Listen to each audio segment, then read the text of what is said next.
Want to slash thousands off your home loan repayments? Whether you're an investor or homeowner, we know how important it is to find the lender that suits your unique situation and with the best rate. If you've not compared your home or investment loan in the last 12 months, you may be able to cut your repayments today with a different lender. That could mean more money in your bank account and less stress when it comes to paying your loan. Find out why more borrowers are turning to Finny to refinance their home loans. Call us now on 1300 002 023 and find out what you could save, or visit our website finny.com.au to book an appointment. This is a Momentum Media production.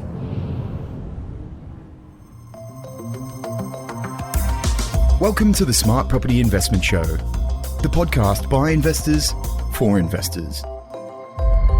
Hello everyone, welcome back to a brand new episode of the Smart Property Investment Show. I'm Grace Ormsby, and recently I sat down with my fellow journalist here at Momentum Media, Kyle Robbins. He's a fellow real estate journo along with me, working in the team behind Smart Property Investment. And we were actually recording a podcast for real estate agents.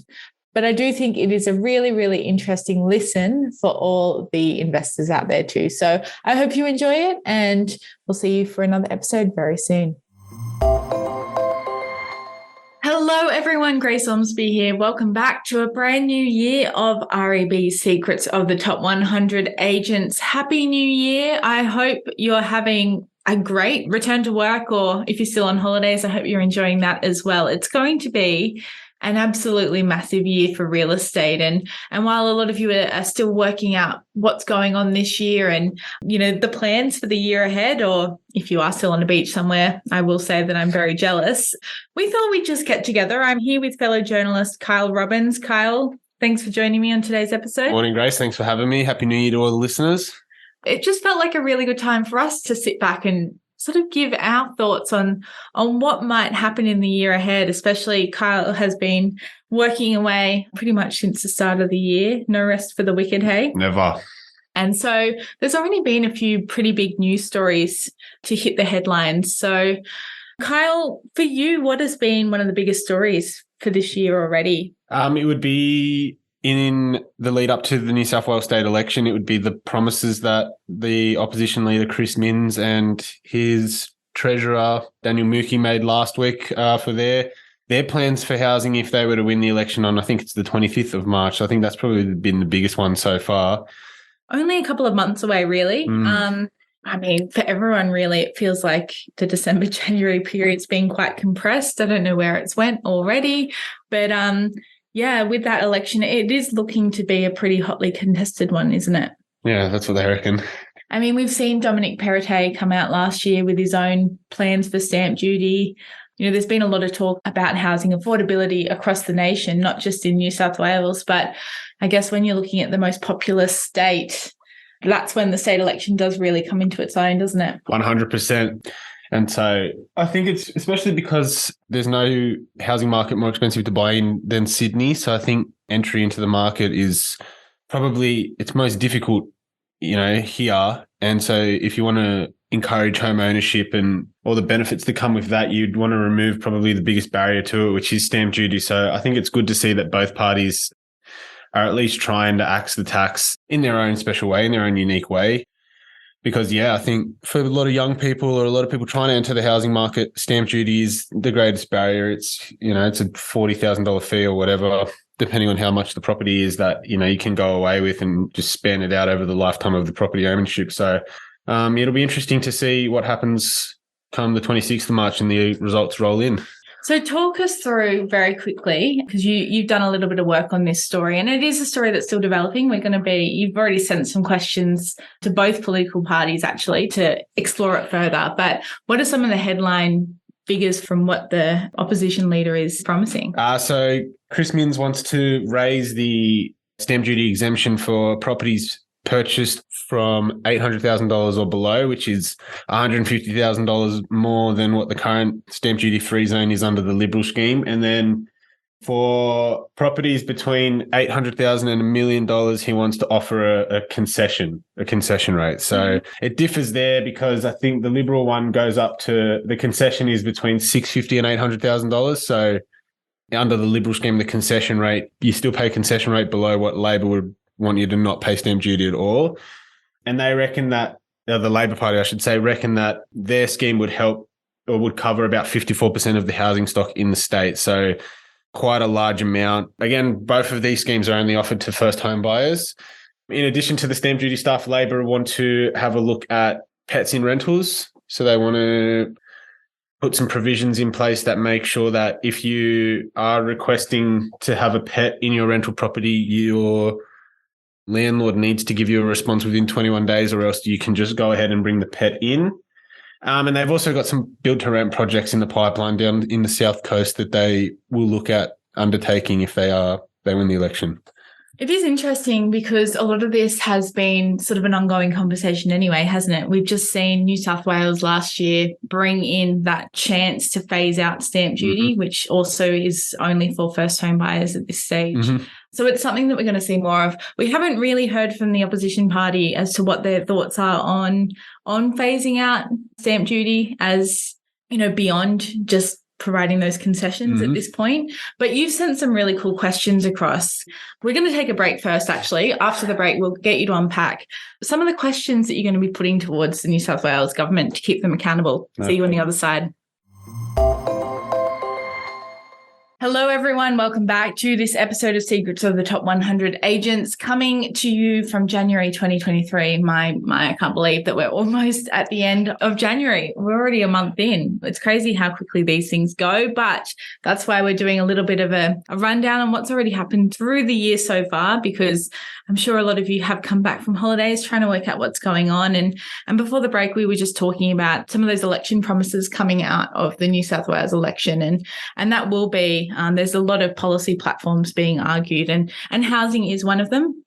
As we've mentioned, stamp duty will be a big one. But there's some questions, Kyle, that you've put towards both the government and to the opposition party in the lead up to the election. And I think it's worth unpacking these, letting people know what we're sort of looking at this point in the year. They're mainly tailored towards finding out where the money is going to come from, because stamp duty generates so much revenue for the states. I think it was $12.2 billion in the 12 months to April of last year that stamp duty generated for the New South Wales government. It's about 1/5 of the state's revenue. Yeah, 1/5 of the state's revenue. So obviously that's a big chunk of income that's got to be replaced somehow. So the Liberals do have the land tax, which, there's people at the Grattan Institute and places like that suggest the land tax is the best and probably the most natural replacement for stamp duty. But there's still a lot of questions that remain unanswered about how exactly this money is going to come around. What will other taxes be increased? What will they, I think it's just not clear as to how they're going to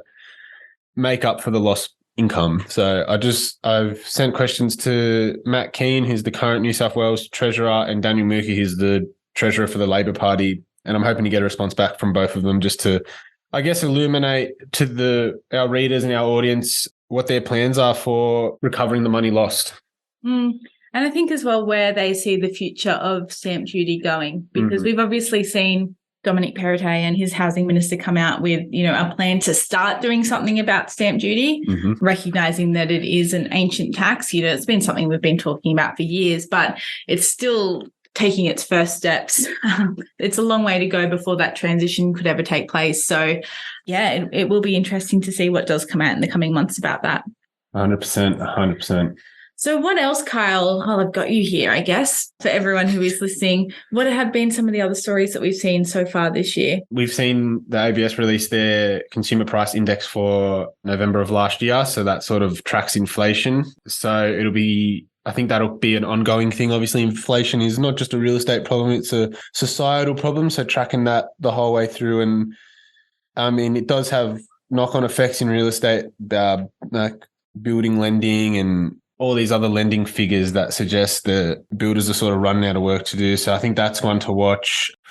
The rental crisis across the country will be one to watch.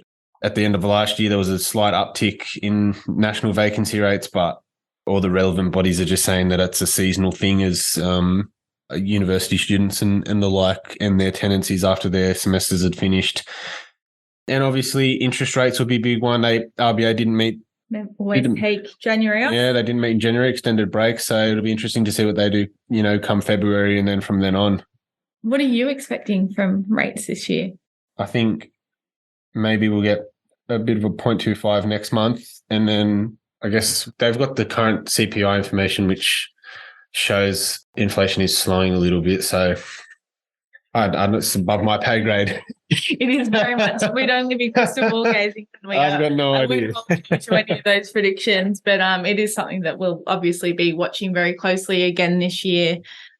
You know, the inflation problem is still very much forefront for the Australian psyche at the moment. I think there's going to be a little bit of a hangover once everyone realises how much. I don't know about anyone else, but I probably spent a little bit too much over the Christmas period. So that's probably going to cause some pain a little bit down the track, and we'll keep an eye on that and what's going on there. We're going to take another quick break there. See you on the other side.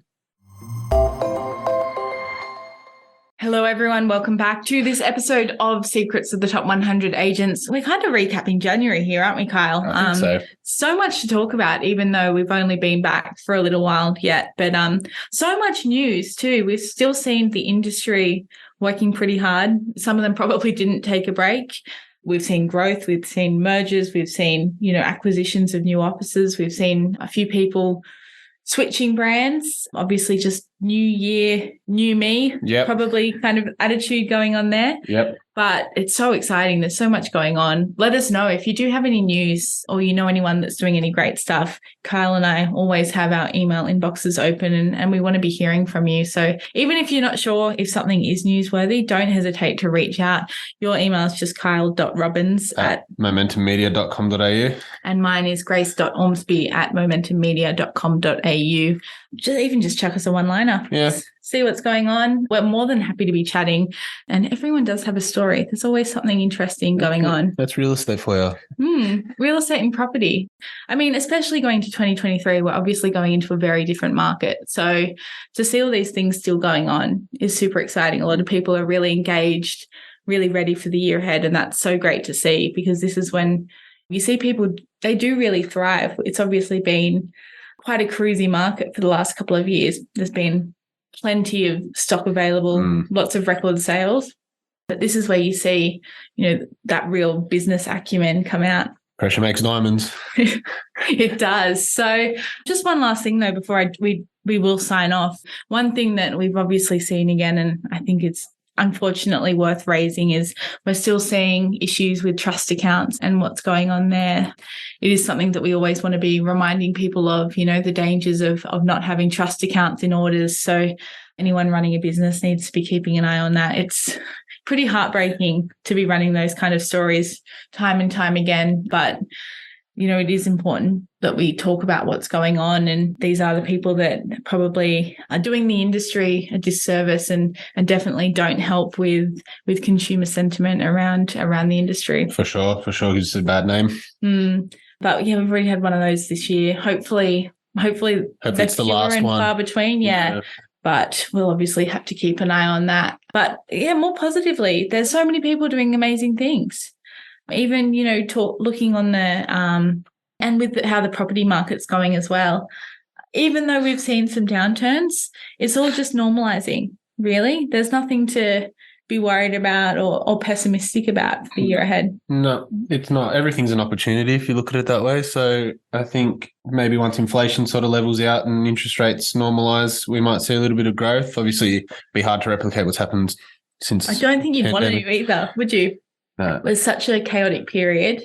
It's all a little bit in the rearview mirror now, but that's going to take some time to get over for everyone, I think. 100%. This is the new reality. Yeah. So looking forward to it. It's going to be a good year, Kyle. I think so, hopefully. Thanks so much for joining me on this show. We hope everyone has enjoyed listening in. It's probably been a little bit mediocre chat compared to usual, but that's January for you. So we'll see you again very soon. Looking forward to all the guests that we're going to be getting on the show this year, and it promises to be a great year. So thanks again, Kyle. No worries. Thanks for having me. See you later, guys.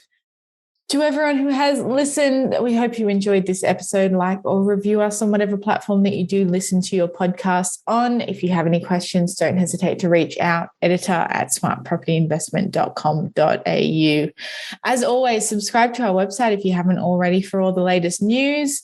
Make sure you're also checking us out on social media, Facebook, Twitter, and LinkedIn.